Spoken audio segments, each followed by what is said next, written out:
Hey guys, welcome back to this channel. My name is Ronnie. Hope you have a wonderful day.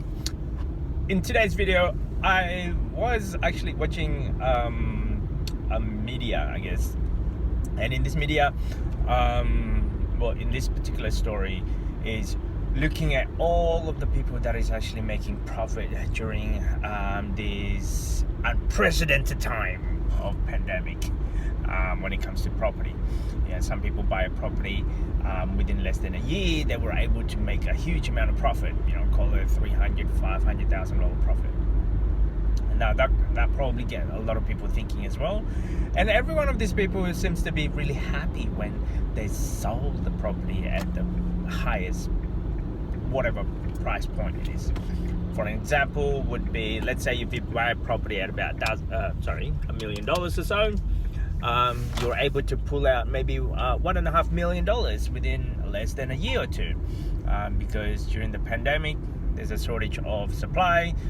There's a create supply and demand type of pressure cooker, and everyone seems to be happy when they interviewed. How was it? How does it feel that you're making this amount of profit within a short period of time? So it was going to get me interesting.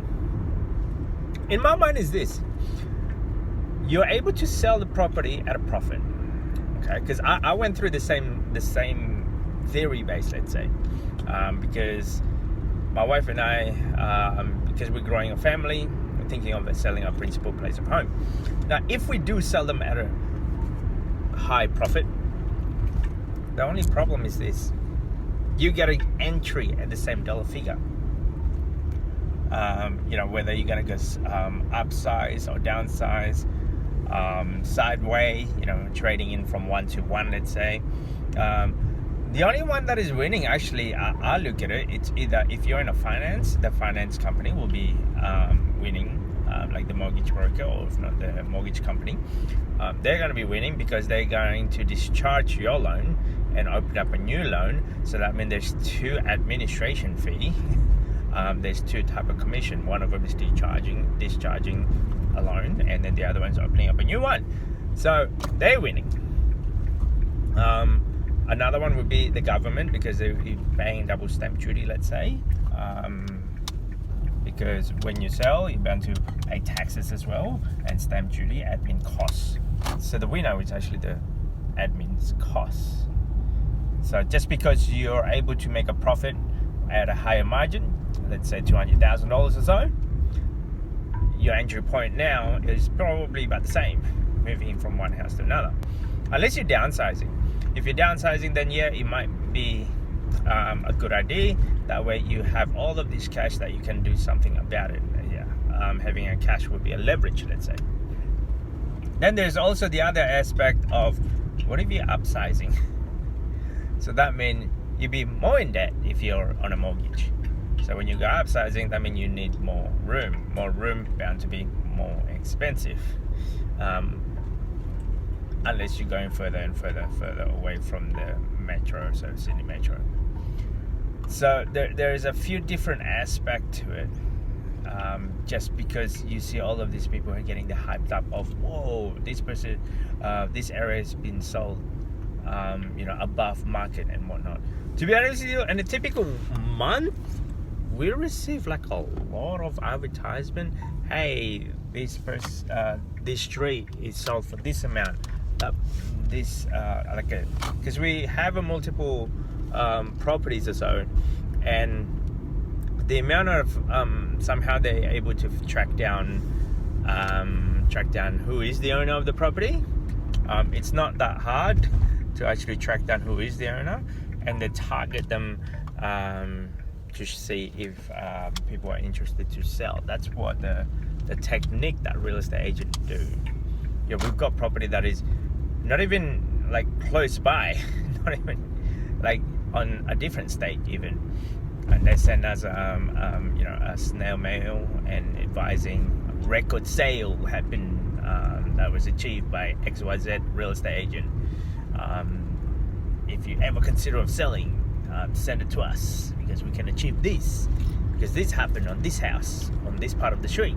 Like, it's sort of it's a marketing gimmick, and it's a technique that real estate agents do, and some people got them thinking, yes, it might be a good idea to sell because it is in the peak of the highest price point.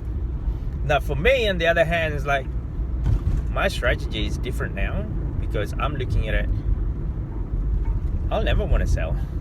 Why would I want to sell?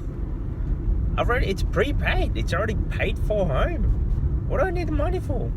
We're comfortable where I'm at. And if you have a very strong cash flow and you don't need to sell, then you don't have to worry about any of those. Yes, it's great that it shows, next door neighbor or somewhere within the 5k radius of your property or your investment property in that matter, it goes up in value. That's good. I mean, your property value gets higher. But I will never want to sell. People are selling for a certain number of reasons. One, to pay off debt. This is the reason why I don't want to go into debt. That's something traumatic happened in a life event where they required a lot of cash. Maybe they're drowning in debt. That's one of them. Or emergency with family members or something. So, and they just want to have a quick cash hit. For us, we're looking at property as a long term, as in, I don't want to buy and sell. I want to just keep. When I buy it, I want to keep it. And if I can, I don't have any mortgage. Now that is a different mentality. That's a different strategy. Now, so far anyway, we've already paid 2 property in full. No mortgage anymore. Being said that, am I going to stop property investing? Probably not. However, I'm using ETF as well as using micro investment. We're looking at this a different strategy now. On a typical property, let's say a mortgage goes roughly about 4%, 3%. So if I put down, let's say $500,000 in cash, if I had a mortgage, you could probably get about 3% interest rate. That is usually happen at the current stage anyway, where this video is being recorded. Now, versus on the other hand, what I have on micro investment anyway, average return so far is about 20, let's say 15 to 20%. So if I get a mortgage, is roughly, if I actually buy a property, I could probably earn about 2% if I were become the bank, let's say. Obviously, if I put down on micro investment, ETFs, managed fund, and all other revenue of investing instead of a property, I can get 10-20%. So, and on top of that, it's less hassle having micro investment or having ETFs or managed funds compared to property. Not only costs a lot of money to enter, and the hurdle to get there, it's so hard, and there's a lot of admin costs, hidden costs that you have no idea about. If anything break down, so that would minimize your profit. If you are late on your repayment, that's minimize your profit. If you have to renovate, that minimize your profit. If you you get what I mean, like there's a lot of this obstacle along as you go along. And on other investment vehicle, managed fund, ETFs, as well as micro investment, there's only 2 things happening: either price goes up or price goes down. Your profit goes up or your profit goes down. If you choose the correct one, then your profit will goes up. If you choose the correct one, it varies depending on what strategies and what companies that you're purchasing. It varies in terms of your profit margin, let's say. I've seen some companies that are actually doing it. They brag on roughly about 5% return average over 10 years. Now, if you invest on them, so that would mean you just barely go above inflation. Let's say inflation roughly about 2 to 3%. So if you're earning 5, so that means your money just barely I'm pulling in roughly about 10% or higher. That's my standard now. I'm looking at if I'm going to invest in anything, it has to be a return on my money on an average about 10+%.